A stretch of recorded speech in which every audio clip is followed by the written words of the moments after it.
Hi, students. Today I want to go over the idea of creating a concept map or a mind map.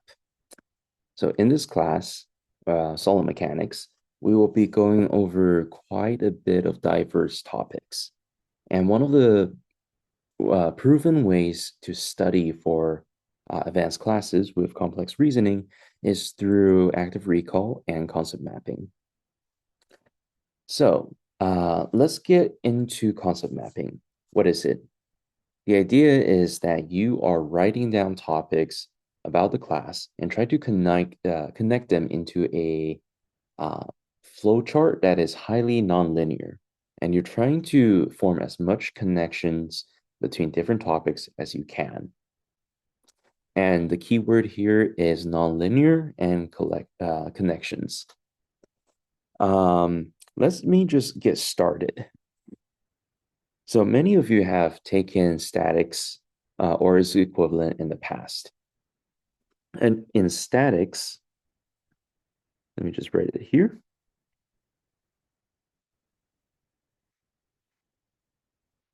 We make a lot of assumptions, correct?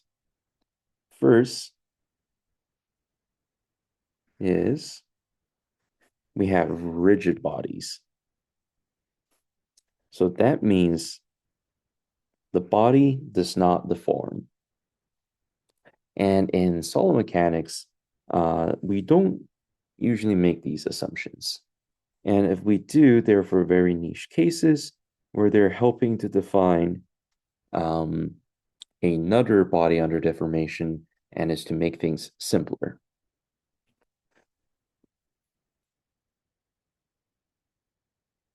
Now, what are some other concepts in statics that are useful or that are applicable here? We know that in statics, we have the sum of forces and the sum of moments is equal to 0.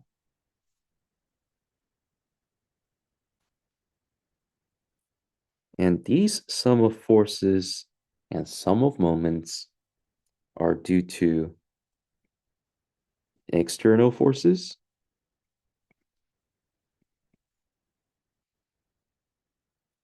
or moments,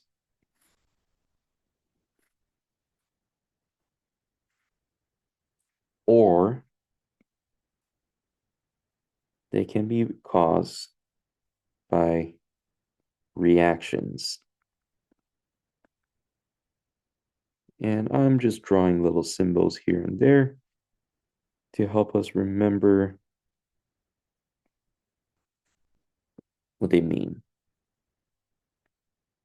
Now, what do all these things have in common? So everything here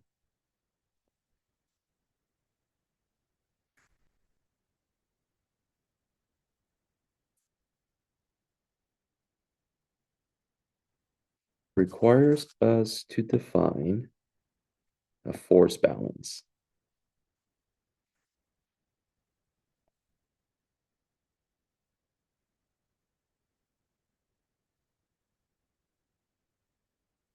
And we can think of this as Newton's law of motion,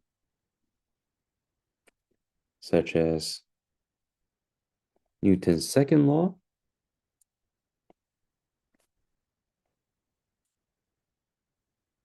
which states F is equal to ma, and A is 0 in statics conditions. Or Newton's third law, which states that every force has an equal and opposite reaction. And this is a very rough view of statics.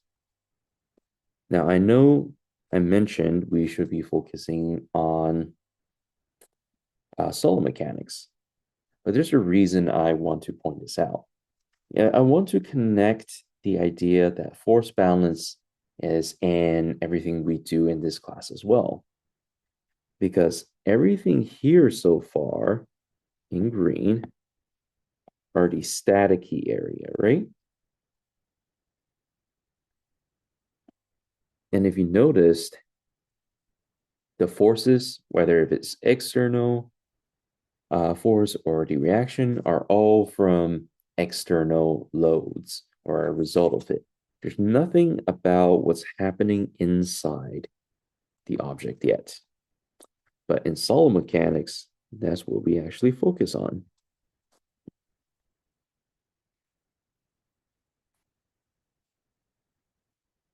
We want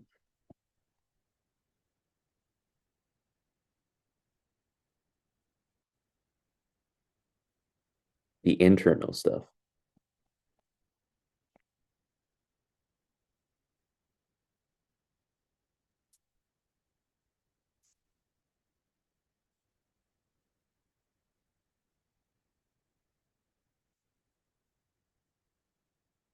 So what does that mean for us? Well, first, we can't just worry about all the external loads anymore. And some of the systems that we're going to be solving aren't always going to be statically determinate.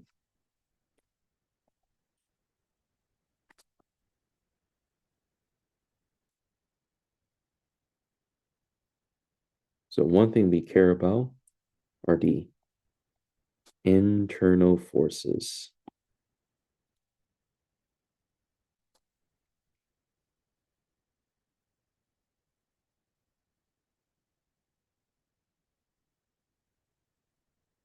And when you're writing your own concept map, try to be as dynamic as possible and form these connections as you go.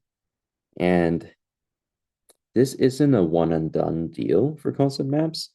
To make the most of it, you should really be going back and revising.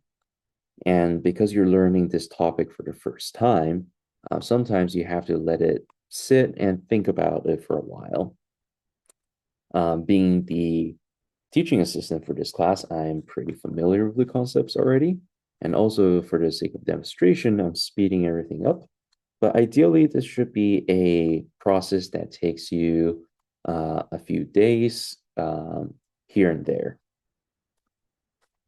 And you should really think about how you can change the relationship to make everything fit better. But going back to the actual topic, internal forces. We know that internal forces have a positive convention. And there's three types.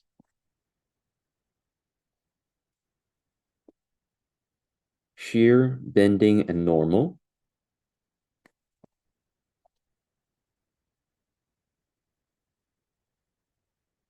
And also, if we divide this whole thing by area,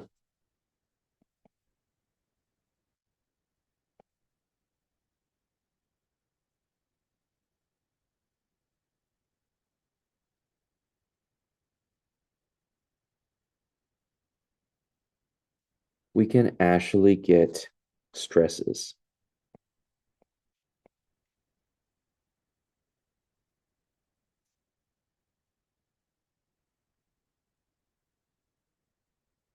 And there's a couple of different types of stresses.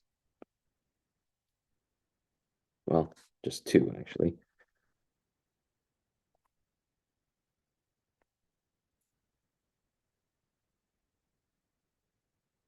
We have normal stress,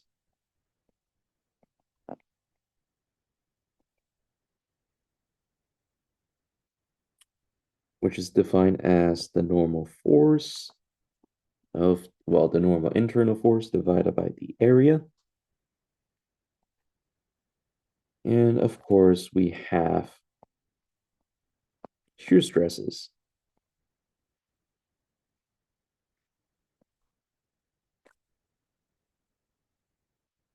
which is the shear force divided by the area. Now, let's also focus on what the area and the forces relationship are. So if I have a beam here, and let's just assume this is our cross-sectional area. So this is the internal surface. A normal stress will be normal or orthogonal to this surface.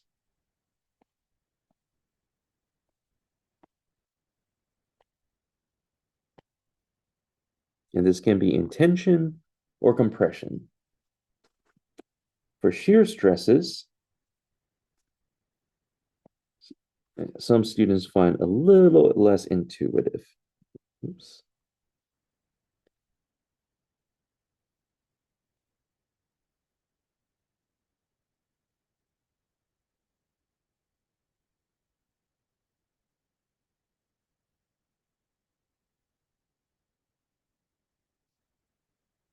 Shear stresses is actually in plane with that area. So if you'll notice, normal stress is pointing out, shear stress is pointing on the plane.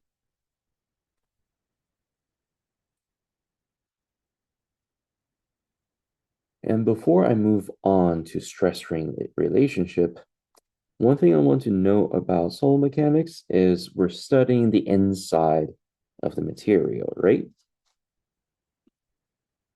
So that means material property is going to be very critical.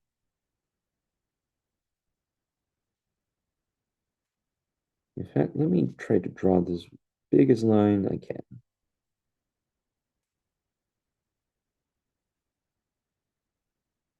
Inside material. And we'll have material properties. And one thing we should know about material properties is that it is dependent on the material, for example, iron, and not the geometry.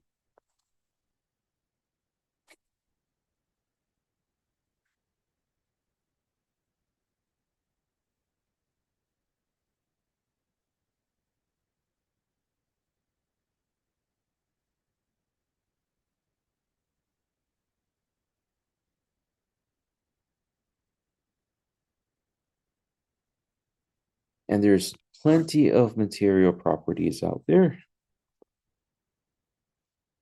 There's moduluses.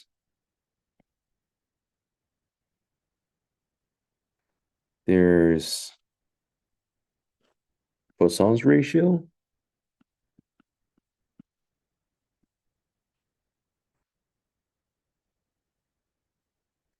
There's failure strength.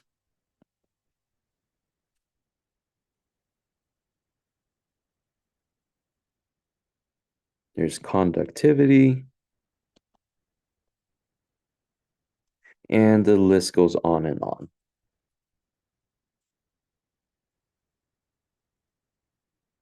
Now, how's this relevant to stresses? Well, there's a couple of ways actually.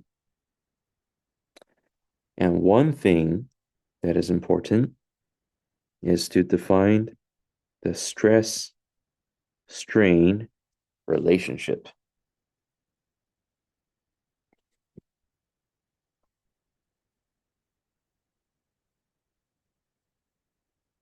So if we bring down the modulus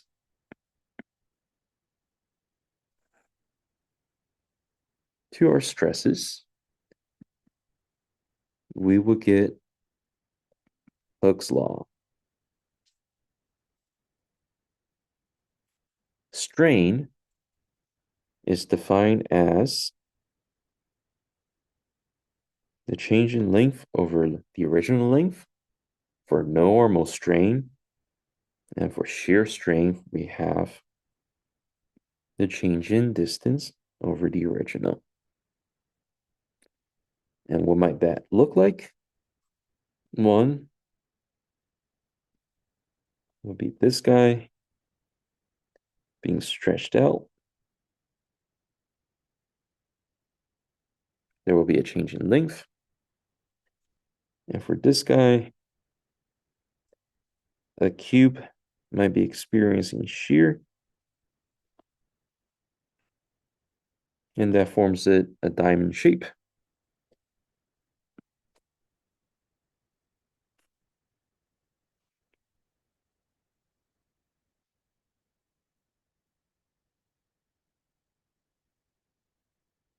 And that's how we define shear strain.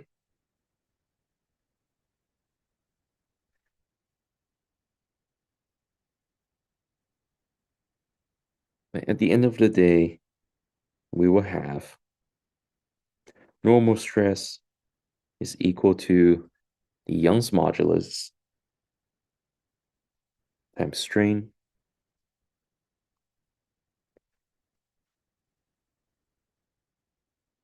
Here we will have shear stress is equal to the shear's modulus times the shear strain.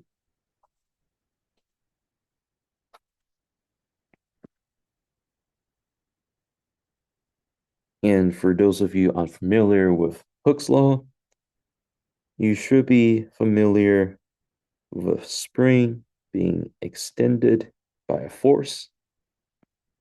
And you can figure out the relationship between force and displacement with a spring constant that defines stiffness times displacement.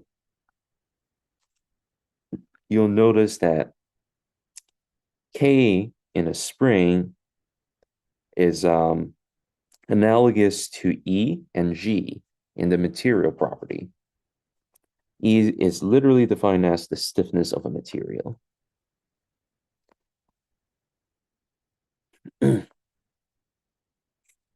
Now, what's next?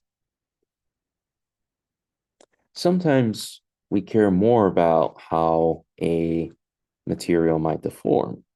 Sometimes we care about failure strength. So the failure strength for material can be pretty consistent.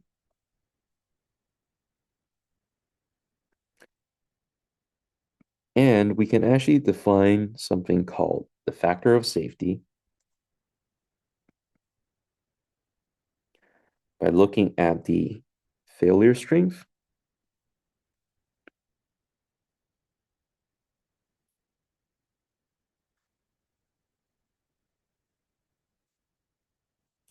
over the allowable or the experienced load. And that's where this comes in.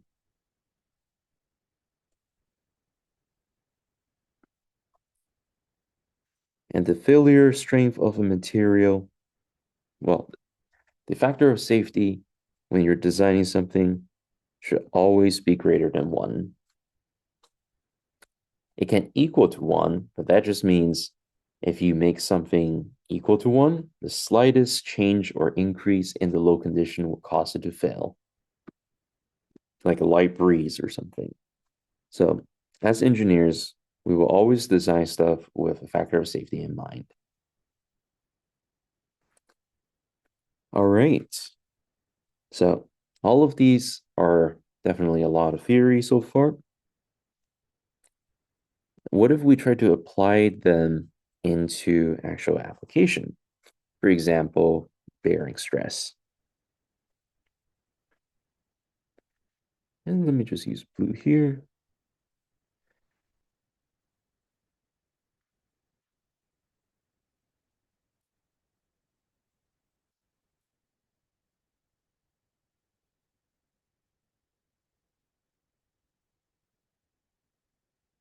We actually still follow the formula for normal stress. If we have a bearing that is experiencing stress,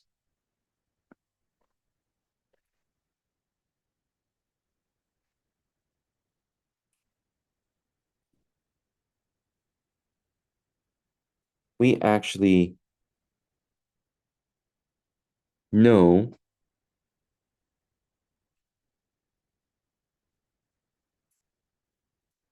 or will know the force if the load is provided for us, and we can actually calculate the area.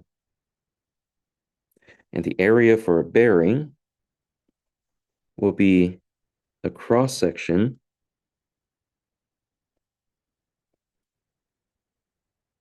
It will have the diameter of the bearing, and it will have the length of the bearing that's affected by that force or stress. So we will have the bearing stress defined here. And with that, let's take a zoomed out perspective of our concept map we've made so far. And these include topics from the first lecture, for some prior classes such as physics and statics. And I hope that this will be a good example for everyone for designing your very own concept map. And remember, your concept map should be dynamic. For example, right now, we don't have anything for Poisson's ratio, conductivity, thermal expansion, and other stuff. And as we get into those topics, I might find that I need to rearrange the structure of my concept map. And that's completely okay. You should be updating it not just with the content, but also the relationship. And with that, I would like to end this tutorial or example, and good luck.